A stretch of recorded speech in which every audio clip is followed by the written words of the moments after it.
मेरे YouTube page astro Naresh पर आपका स्वागत है। नमस्कार, मैं हूं नरेश कुमार। सबसे पहले उन दर्शकों का धन्यवाद जिन्होंने पेज को सब्सक्राइब किया है, पेज के वीडियोस को शेयर कर रहे हैं, लाइक कर रहे हैं और कमेंट बॉक्स में हमें अपनी राय भी लगातार भेज रहे हैं। दोस्तों, आज के वीडियो में बात करेंगे कर्क लगन के जातकों के लिए, ऐसे जातक जो शेयर बाजार में ट्रेड करते हैं। यहां पर जो बात होगी वो कर्क लगन के जातकों की होगी, कर्क राशि के जातकों की नहीं होगी। क्योंकि यहां पर जो मैं प्लानिटरी कॉम्बिनेशन बताऊंगा कि आपके लिए वो ट्रेड के लिए अच्छे हैं या नहीं हैं, इन्वेस्टमेंट के लिए अच्छे हैं या नहीं हैं, वो लगन से ही देखेंगे। क्योंकि लगन से, कुंडली से जब देखते हैं तो विचार किया जाता है आय भाव का, धन भाव का, उसके स्वामी का।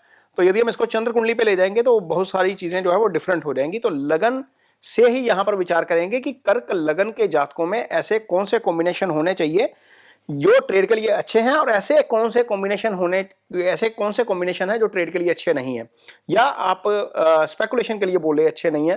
खासतौर पर जो लोग गिफ्ट इसमें निफ्टी फ्यूचर में काम करते हैं, या स्टॉक फ्यूचर में काम करते हैं, या बिटकॉइन में काम करते हैं, या एमसीएक्स पे ट्रेड करते हैं, उनके लिए कौन कौन से प्लानिटरी कॉम्बिनेशन है जो होने चाहिए बाजार उसमें।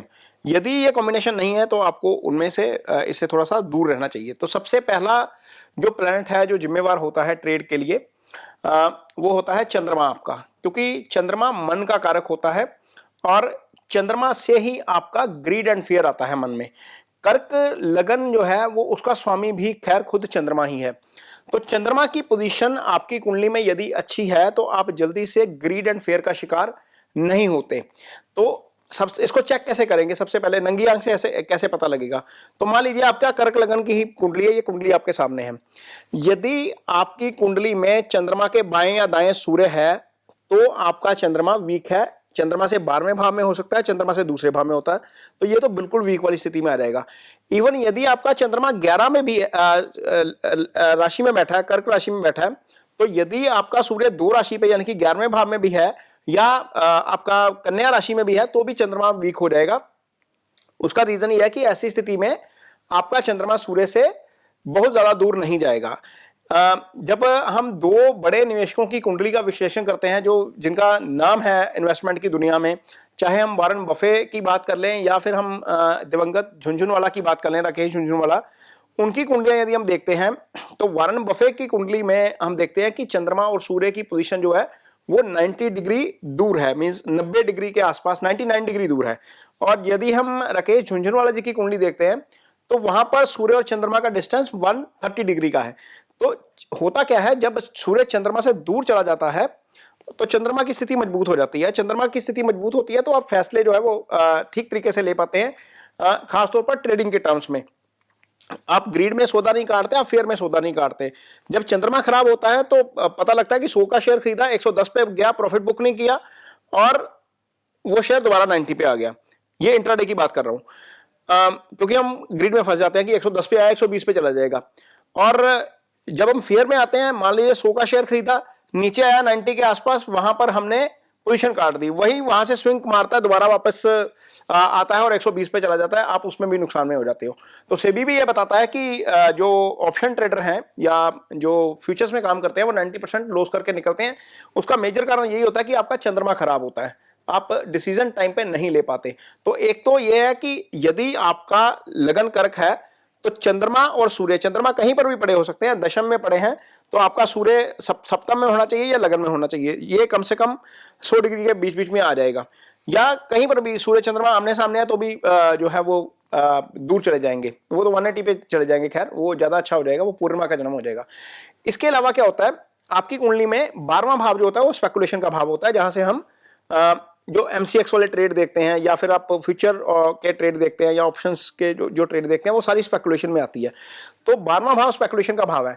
यदि 12वां भाव पीड़ित है तो आप स्पेकुलेट अच्छे से नहीं कर पाएंगे, आप वहां पर बाजार में फंस जाएंगे। मान लीजिए आपके 12वें भाव में शनि पड़ा है, मंगल आपका पंचम भाव में पड़ा है, तो 8वीं दृष्टि आपके 12वें भाव के ऊपर आ जाएगी। इसका मतलब यह हुआ कि 2 पाप ग्रहों का प्रभाव आपके कुंडली में 12वें भाव में आ गया, तो 12वां भाव पीड़ित हो गया।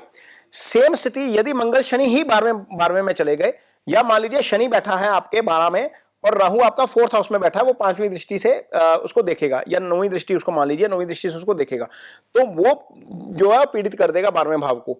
अब मान लीजिए शनि 12 में है, राहु 4th में है, मंगल 5th में है, या मंगल 6th में भी है, तो भी वो 3 पाप ग्रहों से पीड़ित हो जाएगा। तो इसको यदि इस तरह की कुंडली है तो बाजार में फ्यूचर एंड ऑप्शन का काम मत करिए, स्पेकुलेशन का काम मत करिए, यहां पर आपको नुकसान हो जाएगा। उसका एक रीजन ये भी है कि यदि आपका 12वां पीड़ित है तो समहाउ पंचम में यदि मंगल बैठा है तो वो आपका 11वां भी पीड़ित कर देगा, क्योंकि सीधी दृष्टि 11वें भाव के ऊपर जाएगी। 11वां आय का भाव होता है। अब यहां पर आपकी कुंडली में शुक्र की स्थिति अच्छी होनी चाहिए कर्क लगन के जातकों के लिए, और सूर्य की स्थिति भी अच्छी होनी चाहिए, क्योंकि शुक्र आपके लिए आय के स्थान के स्वामी हो जाएंगे और सूर्य आपके लिए धन स्थान के स्वामी हो जाएंगे। इसके अलावा गुरु की स्थिति आपके लिए अच्छी होनी बहुत जरूरी है यदि आप बाजार में स्पेकुलेशन वाला काम करना चाहते हैं, क्योंकि गुरु आय और धन दोनों भावों के कारक होते हैं और पंचम के भी कारक गुरु होते हैं, वो इजी गेन का भाव होता है। मान लीजिए पंचम आपका पीड़ित हो गया और आपका 12वां पीड़ित हो गया, आपका शुक्र पीड़ित हो गया, आपका सूर्य पीड़ित हो गया, आपका गुरु पीड़ित हो गया, तो बाजार में मत आइए। यदि चंद्रमा भी वीक है तो बाजार में मत आइए। ये फैक्टर जरूर चेक करिए जब आप ट्रेड करने जा रहे हैं, तो कुंडली का एनालिसिस किसी अच्छे विशेषज्ञ से जरूर करवाइए कि क्या आपको इसमें आना भी चाहिए या नहीं आना चाहिए। बहुत सारे लोग हर साल आते हैं नए मार्केट में, देखते हैं, वीडियोस देखते हैं या दोस्तों को देख लेते हैं कि फलां को बहुत ज्यादा फायदा हो गया, मैं भी आ जाता हूं, क्या पता मुझे भी हो जाए। तो होता क्या है कि सामने वाले की कुंडली बहुत अच्छी होती है, वो ट्रेड अच्छा ट्रेड कर लेता है, आपकी कुंडली उस तरीके से सपोर्ट नहीं कर रही होती, लिहाजा वो आप उसमें जाके फंसते हैं और लालच में आकर अपना पैसा गवा बैठते हैं। बहुत सारे लोगों के साथ ऐसा होता है। बहुत सारे लोगों की जब कुंडलियां देखते हैं, कुंडलियों का विश्लेषण करते हैं, तो बहुत सारी चीजें समझ में आती हैं। तो ये कॉम्बिनेशन यदि आपके चार्ट में है तो बाजार में मत आइए, ये बाजार आपके लिए नहीं है, खासतौर पर स्पेकुलेटिव ट्रेड के लिए। अब अगला कॉम्बिनेशन है, यदि आपको आपकी कुंडली में ऐसे योग है कि आपको बाजार में आना चाहिए। मान लीजिए आपका 12वां भाव अच्छा है, अब राहु की बजाय सूर्य आपका गुरु जो है वो 4th हाउस में आ गया, तो जब गुरु 4th हाउस में आ जाएगा तो 12वें को पॉजिटिव दृष्टि से देखेंगे। तब यहां पर एक तो ये स्थिति होगी कि गुरु की दृष्टि कर्म भाव के ऊपर भी होगी, गुरु की दृष्टि 12वें भाव के ऊपर भी होगी और गुरु की दृष्टि अष्टम भाव के ऊपर भी होगी। अष्टम रिसर्च का भाव है। ऐसे लोग मार्केट से जुड़ी रिसर्च कर लेते हैं। 12वां स्पेकुलेशन का भाव है, उसके ऊपर गुरु की दृष्टि है, तो वो अच्छा हो जाएगा। मान लीजिए बुध 12 में ही बैठ गया चाहे, या बुध 6ठे में आकर बैठ गया और 12 को देख रहा है, तो वो भी एक तरीके से अच्छी स्थिति हो जाएगी। या शुभ चंद्रमा आपका 12 में बैठा हुआ है, उसके ऊपर गुरु की दृष्टि आ गई है, तो इवेंचुअली वो चीजें ठीक हो जाएंगी। अब आय स्थान का स्वामी मान लीजिए आपकी कुंडली में जैसे शुक्र है, तो शुक्र और गुरु यदि दोनों ही आपके 4th हाउस में आ गए, कर्क लगन के लिए मैं बात कर रहा हूं, तो वो अच्छा योग बना देंगे पैसे के लिहाज से, क्योंकि चंद्रमा से लिक्विड मनी देखा जाता है, जो मनी फ्लोइंग मनी होता है वो लिक्विड मनी चंद्रमा से देखा जाता है। धन जो थोड़ा सा आप संचित कर लेते हैं वो गुरु से देखा जाता है, और जो इमेंस मनी आता है हमारे पास, जो जिसको बोलते हैं ना अपार धन आ जाता है, वो शुक्र से विचार करते हैं। यदि गुरु और शुक्र दोनों 4th हाउस में आ जाएंगे तो इवेंचुअली वो बहुत अच्छी स्थिति हो जाएगी, क्योंकि कर्क लगन के लिए यदि हम कर्क लगन की कुंडली बनाते हैं तो जो गुरु है वो पंचम के स्वामी हो जाते हैं। वहां पर गुरु की जो है 9th हाउस के स्वामी हो जाते हैं भाग्यस्थान के। गुरु की जो राशि है आपकी मीन राशि है, वो आपके इसमें आ जाएगी 9th हाउस में आ जाएगी। तो केंद्र त्रिकोण का स्वामी आकर केंद्र में बैठ जाएगा, आय स्थान के स्वामी के साथ बैठ जाएगा, तो ये एक अच्छी स्थिति हो जाएगी। और यहां पर चूंकि शुक्र अपनी राशि का हो जाएगा, यहां पर देखेंगे कि कर्क लगन की पत्रिका में 7 राशि जो है वो शुक्र की राशि है और शुक्र वहां पर बैठ जाएगा। ये एक केंद्र त्रिकोण राजयोग की भी फॉर्मेशन करेगा।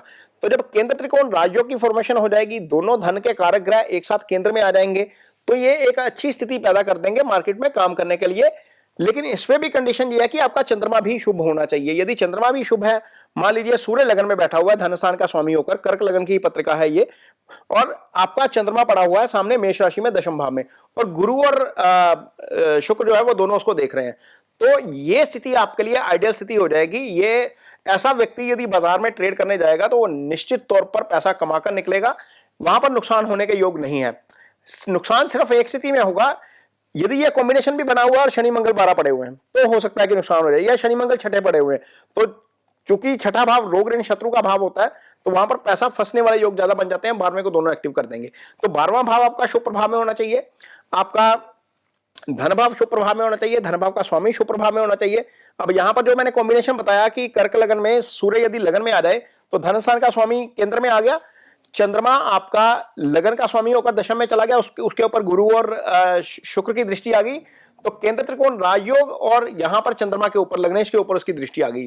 तो ये एक्चुअली एक आइडियल कॉम्बिनेशन बन जाएगा कर्क लगन के लिए, जिसमें मार्केट में काम किया जा सकता है। अदरवाइज यदि कोई प्लेनेटरी पोजीशन आपकी डिस्टर्ब है, जिस तरीके से मैंने पहले बताई है, तो आपको बाजार में इंट्राडे में कम से कम नहीं आना चाहिए या फ्यूचर ऑप्शन में काम नहीं करना चाहिए। यह बाजार आपके लिए नहीं है, इससे आपको नुकसान हो सकता है। कुंडली का विश्लेषण जरूर करवाएं किसी अच्छे विशेषज्ञ से, तो आपको बाजार में निश्चित तौर पर पैसा बन सकता है। उम्मीद करते हैं कि वीडियो आपको पसंद आएगा और आप इसे देखकर अपनी कुंडली का खुद विश्लेषण कर पाएंगे कि क्या आपको बाजार में काम करना चाहिए या नहीं करना चाहिए। इसके साथ ही मुझे दीजिए इजाजत। नमस्कार।